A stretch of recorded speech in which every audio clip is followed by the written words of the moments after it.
din. Parang bukas kayo na siya sa ano. Yeah, why? Hanggang Sit.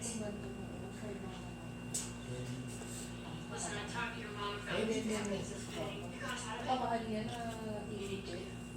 But it's against my well-established Kailangan agency. mag-exercise. Your mom needs this. You can't make me. You're right, I can't. Si Jen, ano siya? Nag-gym. I don't want to. Sino? I just want to right now. Luna! Di ba ba? Luna! For 20 minutes, you're done. O yan naman yung mga kabatch niya, pero mga active na mga, ng mga nasa Palawan. Nagpa-badminton, nag-gym, nag-jogging, eh mga ano na yung 33 years na rin. Pero ang maganda ng katawan pang bo.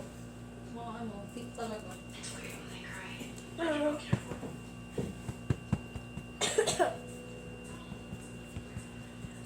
Baka ma-allergy ka mo pag sobrang rapid ha. Change your bathing suits and robes. Boys there, girls there. Let's just get this over with. I want to say again how sorry I am for your loss. Hangga, siguro na parang natutuwa.